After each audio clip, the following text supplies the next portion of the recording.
नमस्कार। आज देश की तमाम फटाफट खबरों में आपका स्वागत है। आप न्यूज़ के चैनल इसलिए देखो क्योंकि आपको सच्चाई प्राप्त करनी है। सच्चाई आपको अपने बच्चों के रोजगार के बारे में प्राप्त करनी है। सच्चाई जो भी देश में सच्ची में चल रहा है उसके बारे में आपको प्राप्त करनी है और ऐसे चैनलों को बढ़ावा दें। ऐसे चैनलों को सब्सक्राइब करना ना भूलें जिसमें सच्चाई के साथ आपके लिए समाचार हो। तो बढ़ते हैं खबरों की ओर। कर्नाटक के कुछ हिस्सों में लगातार बारिश ने आम जनजीवन को बेहाल कर रखा है। लगातार बारिश के चलते कई जगहों पर जल भराव से काफ़ी नुकसान हुआ है। बेंगलुरु में भी लगातार बारिश के चलते लोग परेशान हैं। कर्नाटक की राजधानी के कई इलाकों में कल शाम से भारी बारिश हुई है। बारिश के बाद कई घरों में पानी भर गया जिससे लोग बेहाल हैं। अपार्टमेंट में कई खड़ी कारें भी बाढ़ के पानी में डूब गई। बारिश की वजह से शहर के कई इलाकों में देर रात तक जल भराव हो गया और इसका असर आज सुबह देखने को भी मिला। लोगों को बचाने के लिए उत्तरी बेंगलुरु के कई इलाकों में नावों को भी तैनात किया गया है।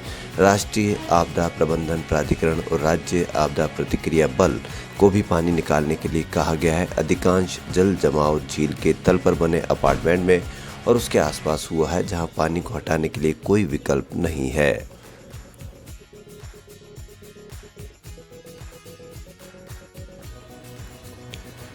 एयरलाइन स्पाइसजेट ने 2 साल में पहली बार अपने बेड़े में बोइंग 737 मैक्स को शामिल किया है। स्पाइसजेट के चेयरमैन ने बताया कि बोइंग 737 मैक्स जेट लाइनर जो दुनिया का सबसे सुरक्षित विमान है उसे आज बेड़े में शामिल किया गया है। बोइंग 737 मैक्स को 2 साल पहले परिचालन से हटा दिया गया था जब दुनिया में 2 बड़ी दुर्घटनाओं में 346 लोग मारे गए थे। इसे एयरक्राफ्ट के इतिहास में सबसे गहन परीक्षा से गुजरना पड़ा। स्पाइसजेट के चेयरमैन ने आज कहा कि यह दुनिया का सबसे सुरक्षित विमान है। स्पाइसजेट ने 2 दिन पहले इस विमान की उड़ानों को दोबारा परिचालित शुरू किया गया है। उन्होंने कहा था कि अभी तक जितनी भी इसकी उड़ानें परिचालित की गई है उनमें कोई समस्या सामने नहीं आई है। किफ़ायती विमान सेवा देने वाली स्पाइसजेट भारत की सबसे बड़ी एयरलाइन है जो काफ़ी हद तक बोइंग 737 मैक्स एयरक्राफ्ट पर काफ़ी हद तक निर्भर है।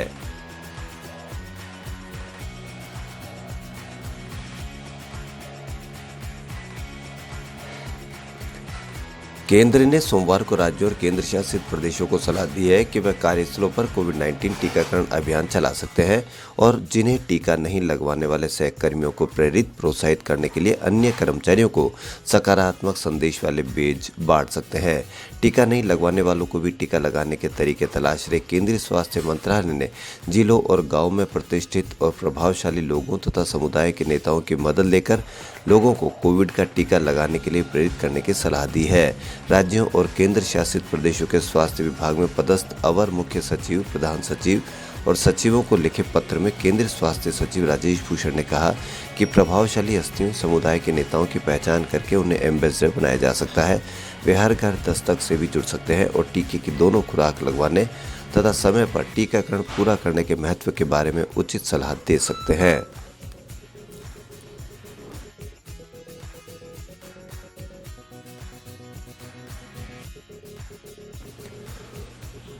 सोशल मीडिया पर एक खबर ट्रेंड कर रही है। खबर एक दलित छात्र को लेकर है।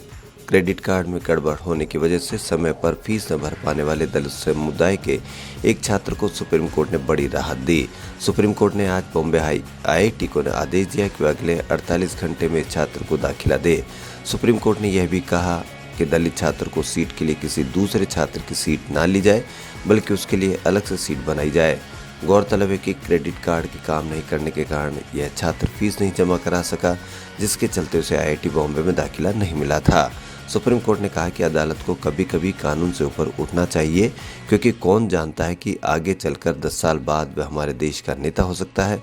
जस्टिस DY चंद्रचूड़ और जस्टिस BV नागरत्ना की पीठ ने केंद्र की ओर से पेश वकील को निर्देश दिए थे कि वह IIT बॉम्बे में दाखिल का ब्यौरा हासिल करे और इस संभावना का पता लगाए कि उस छात्र को कैसे प्रवेश मिल सकता है। कोर्ट ने कहा कि वह एक दलित स्टूडेंट है।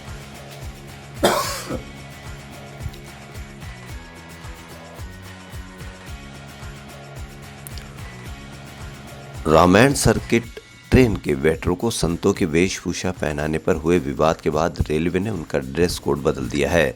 संतों ने इसकी जानकारी मिलने के बाद ट्रेन रोकने की धमकी दी थी और रेल मंत्री को पत्र लिखा था। हाल ही में धार्मिक पर्यटन को बढ़ावा देने के लिए शुरू की गई रामायण सर्किट ट्रेन में वेटर की वेशभूषा को लेकर विवाद बढ़ा था।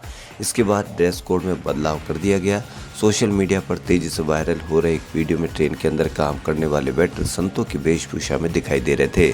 इसको लेकर उज्जैन में रहने वाले संतों ने कड़ी आपत्ति जताई थी। रेल मंत्री को पत्र लिखकर विरोध भी दर्ज कराया गया था। 12 दिसंबर को शुरू होने वाली अगली ट्रेन को रोकने की धमकी भी दी गई थी।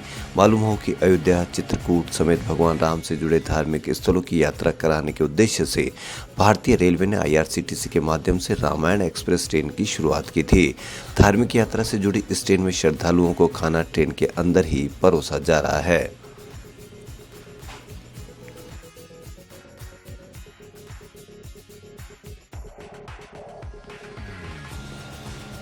राजस्थान में रविवार को मंत्रिमंडल का पुनर्गठन हो गया। इस दौरान प्रदेश में 12 नए मंत्री बनाए गए। इसके बाद अब अशोक गहलोत सरकार के मंत्रिमंडल की औसत आयु में 3.8 साल की बढ़ोतरी हो गई है। अब यह मंत्रिमंडल औसत आयु के हिसाब से 60.8 साल का है। राजस्थान का मंत्रिमंडल पड़ोसी कई राज्यों में सबसे बुजुर्ग मंत्रिमंडल हो गया है। पुनर्गठन से पहले इसकी औसत आयु 57 साल थी। वहीं राजस्थान में बारिश के बाद ठंड बढ़ने लगी है। चूरू में सीजन की सबसे सर्द रात रही। शेखावटी अंचल के चूरू झुंझुनू क्षेत्र में सोमवार को तापमान 3 से 5 डिग्री सेल्सियस तक नीचे आया है। मौसम विभाग के अनुसार अगले कुछ दिनों में सुबह शाम सर्दी और बढ़ेगी। उत्तरी राजस्थान के गंगानगर, हनुमानगढ़, सीकर, चूरू, झुंझुनू क्षेत्र में तापमान गिरने के साथ ही हल्की सर्द हवाएं भी चल सकती है। उधर माउंट आबू में 2 दिन बाद आज सूरज के दर्शन हुए। शनिवार सुबह से ही कोहरे ने आबू को आगोश में ले लिया था।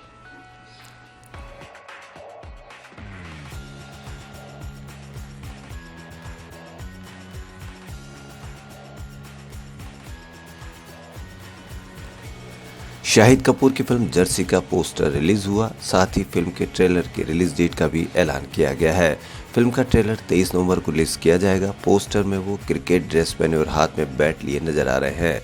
पोस्टर शेयर करते हुए शाहिद कपूर ने लिखा कि यही समय है, हमने 2 साल तक ये इमोशन आपके साथ शेयर करने का इंतज़ार किया है।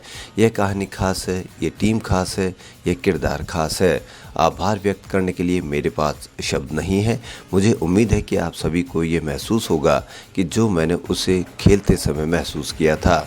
जर्सी इसी नाम की तमिल स्पोर्ट्स ड्रामा की हिंदी रीमेक है। फिल्म में शाहिद क्रिकेटर बने हैं। शाहिद के अलावा मृणाल ठाकुर और पंकज कपूर भी अहम किरदार निभा रहे हैं। गौतम तिन्नूरी के डायरेक्शन में बनी जर्सी से शाहिद लगभग 2 साल बाद सिल्वर स्क्रीन पर वापसी कर रहे हैं। खबरों फिलहाल इतना ही। यदि आपको हमारा चैनल पसंद आए तो लाइक, सब्सक्राइब और शेयर अवश्य करें। धन्यवाद।